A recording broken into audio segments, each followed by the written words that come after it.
আসসালামু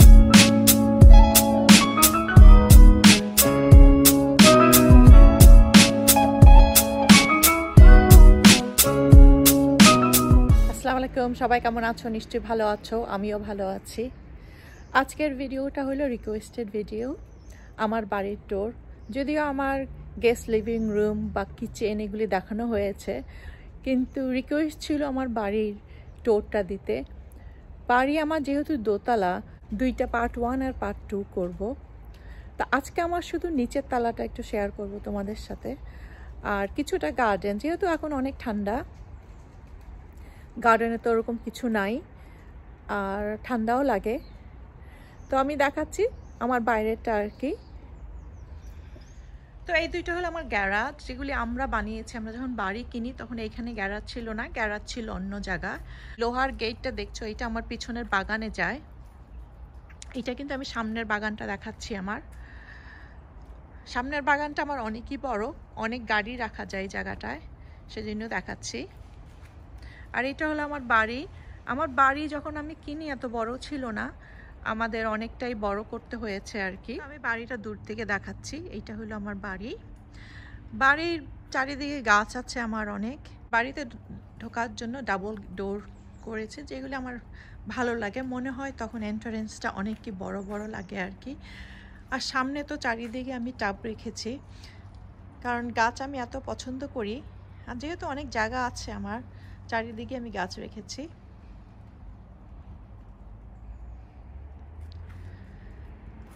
যদিও এখন ফুল নাই বেশি, তাও গ্রিন আছে অনেক।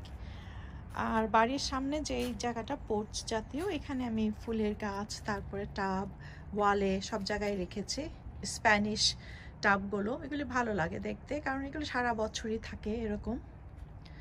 আর দরজাটা আমার মহাগনি দরজা। মহাগনি কাঠ আমার অনেকই ভালো লাগে, ডার্ক কালার। তো আমি সবসময় মহাগনি জিনিস কিনি। তখন আমি ভিতরে নিয়ে যাচ্ছি তোমাদের। মেইন দরজা দিয়ে ঢোকার পরেই আমার এই বড় একটা ল্যান্ডিং আছে। ল্যান্ডিংটা অনেকই বড়, যার জন্য আমি বিভিন্ন জায়গায় বিভিন্ন জিনিস দিয়ে সাজিয়ে রেখেছি। আমি ভয়েস ওভার দিচ্ছি কারণ আমার মিউজিক চলছে বাসার মধ্যে, টিভি চলছে, সবাই বাসায় আজকে, সেজন্য। আর ল্যান্ডিংয়ে পুরাটাই উড। আমার পুরা বাড়িটাতেই কিন্তু উডেন, নিচে উপরেও কিছুটা আছে, যার জন্য বাসাটা ক্লিন করতে সুবিধা আর কি। যেহেতু আমার ডাস্ট অ্যালার্জি আছে, আমি চেষ্টা করি সবসময় বাসাটা ডাস্ট ফ্রি রাখতে। আর তারপরে ডান দিকে দুটা দরজা আছে, একটা হলো আমার ডাইনিং রুম, একটা হলো আমার লাউঞ্জ। আর মধ্যে দিয়ে সিঁড়িটা চলে গেছে উপরতলায়, যেখানে আমার বেডরুম।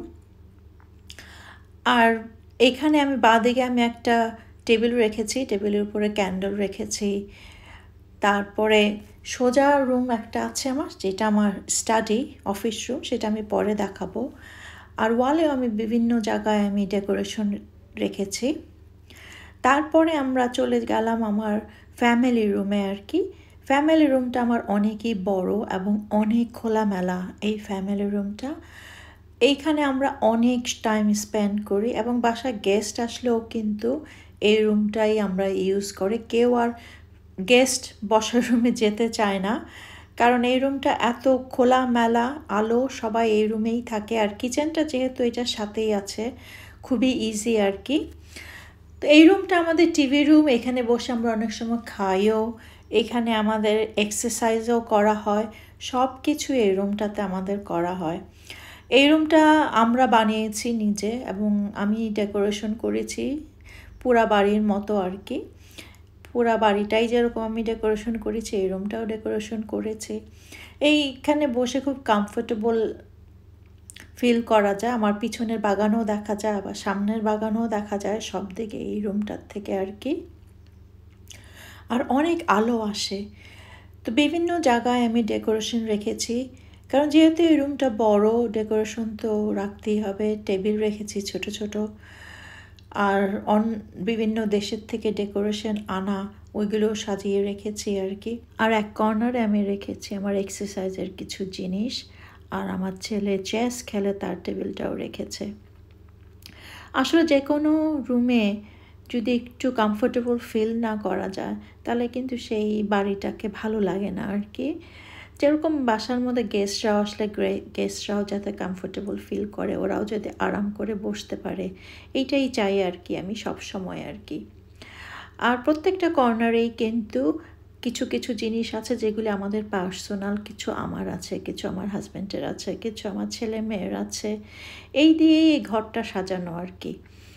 আর সবাই যাতে কমফোর্টেবলি বসতে পারে এই রুমটাতে, সেটাই আমি চেষ্টা করেছি আর কেমন কি গেস্টরা আসলেও যাতে ভালোভাবে বসতে পারে। আর এই পুরো বাড়িতেই কিন্তু আমি অনেক কাবার্ড করেছি, কারণ কাবার্ড ছাড়া কিন্তু বাড়ি খুবই মুশকিল, সব জিনিসই যেন সুন্দরভাবে টাইডিভাবে রাখা যায় আর কি। আর এটা হলো আমার নিচের টয়লেট, যেটা আমার ফ্যামিলি রুম থেকে আসা যায়। এই টয়লেটটা অনেক বড়, এটা একবার দেখিয়েছি আমি, আজকে আর দেখাচ্ছি না। আসলে আজকে আমি সব কিছু খুব সিম্পলভাবেই দেখাচ্ছি আর কি, পরে আর একদিন সময় করে দেখাবো ইনশাল্লাহ কোনো একদিন আর কি। আর এই রুমটা যেটা কিচেন দিয়ে যাচ্ছে, এইটা হলো ইউটিলিটি রুম, এটা বলতে পারো একটা সেকেন্ড কিচেন আমার। এইখানে আমি ওয়াশিং মেশিন, ড্রায়ার, তারপর ফ্রিজার, তারপর আয়রন করা সব জিনিস এই রুমেই থাকে, এবং কি মাছ মাংস সব কিছু এই রুমটাতেই কাটি আমি, তাহলে কিচেনটা ক্লিন থাকে আর কি আমার। এই রুমটা খুবই ইউজফুল, একটা দরজা আছে যেটা আমরা অনেকে ইউজ করি আর কি, পিছনের বাগানটা আমরা এখান দিয়েই যাই আর কি। আর এই দরজা থেকে বাগানে যাওয়া যায়, পিছনের বাগান যেটা। আর একটা ইন্টারেস্টিং জিনিস দেখাচ্ছি তোমাদের, আমার গাছের থেকে আইস পড়ছে ঝরে ঝরে। দেখ সকালবেলা এতই ঠান্ডা যে আইস হয়ে গেছিল, ওইগুলি ঝরে ঝরে পড়ছে এখন, দেখো এগুলি আইস পুরা বাগানই পড়ে গেছে, এবং গাছের থেকে বৃষ্টির মতো পড়ছে এগুলি। তো বাগানটার পুরাটা দেখালাম না, কারণ অনেকই ঠান্ডা, আর বাগানে এত এখন ফুল নেই, শুধু গাছই আছে কিছু। আর ল্যান্ডিং থেকে এই আর একটা রুম, এটা হলো স্টাডি রুম বা অফিস রুম যেটাই বলো আর কি। এইখানে কম্পিউটার থাকে, আর সব পেপারগুলি এখানেই ফাইল করা থাকে। এই রুমটা আমার হাজব্যান্ড ইউজ করে আর কি সবসময়, যত জরুরি কাগজপত্র সব কিছু একসাথেই থাকে এই রুমে আর কি, ফাইলিং করা। আর এই রুমের মধ্যে কিছু জিনিসও রেখেছি আমি, যেগুলি বাচ্চারা হলিডেতে যখন যেত ওরা সিলভেনিয়ার কালেক্ট করতো আর কি, এনে রেখে দিত, তখন আমি এই রুমেই সব রেখে দিয়েছি আর কি, একটা স্মৃতি হিসাবে আর কি। আর এই রুমে যা আছে সব অফিসিয়াল জিনিসপত্রই থাকে এই রুমে আর কি, তাহলে আর অন্য জায়গার দৌড়াদৌড়ি করতে হয় না বা খুঁজতে হয় না আর কি, একই জায়গায় সব আছে আর কি। রুমটা বলতে পারো কম্পিউটার রুমেই আর কি। আর এটা তো আমার গেস্ট বসার রুম, যেটার ভিডিও আমি করেছি অলরেডি, তো এটা একটুখানি দেখিয়ে দিচ্ছি তোমাদের আবার। আর এটা হলো আমার ডাইনিং রুম, যেটা গেস্ট বসার রুম থেকেও যাওয়া যায় এবং ল্যান্ডিং থেকেও ঢোকা যায় আর কি। এই রুমটা কিন্তু অনেকই বড়, মধ্যে আমি বড় একটা টেবিল রেখেছি, এই টেবিলে 10 জন বসা যায়, কিন্তু আমি এখন 8 জনের চেয়ার রেখেছি, দরকার হলে তখন আরও 2টা চেয়ার নিয়ে আসি আমি আর কি। আর এই টেবিলটা ইটালিয়ান মহাগনি হাইলি গ্লস টেবিল, খুবই সুন্দর টেবিলটা, বেশি লুক আফটারও করতে হয় না, কোনো পলিশ করতে হয় না। আর মধ্যে আমি রেখেছি কিছু গ্লাসের বল, যেগুলো আমি নানান দেশের থেকে কালেক্ট করি, আমার কাছে খুবই ভালো লাগে এই বলগুলো। আর দুপাশে 2টা ক্যান্ডেল স্ট্যান্ড রেখেছি আর কি। আর টেবিলটা জাস্ট একটু কাপড় দিয়ে পলিশ করলেই হয়ে যায়, অন্য কোনো কেমিক্যাল ইউজ করতে হয় না, এটা সবসময় শাইনি থাকে এই টেবিলটা। এই রুমটা আমি তোমাদের আগে দেখিয়েছি, হয়তো ঠিক মতো দেখাই নাই আর কি, পুরাটা দেখানো হয় নাই কখনো আর কি। আর এই এক পাশে এই রুমের আমি খালি রেখেছি, এখানে আমি ট্রলি রাখি, ফুড ট্রলি, যখন লোকজন আসে তখন খাবার রাখি এই পাশে ট্রলিতে আর কি, সেজন্য এই সাইডটাই খালি রেখেছি। এই রুমে 3টা উইন্ডো আছে, এগুলিকে বে উইন্ডো বলে, যেগুলি খুবই সুন্দর। উইন্ডোর মধ্যে আমি ব্লাইন্ড আর পর্দা 2টাই দিয়েছি, আর পুরা সামনাটাই দেখা যায় এই রুম থেকে। তো এই ছিল আমার সিম্পল একটা হাউস টুর, যেটা অনেক দিন থেকেই রিকোয়েস্ট ছিল। আমি জানি না আমি কতটুকু পেরেছি, আমি যতটুকু পেরেছি অতটুকুই তোমাদের সাথে শেয়ার করেছি।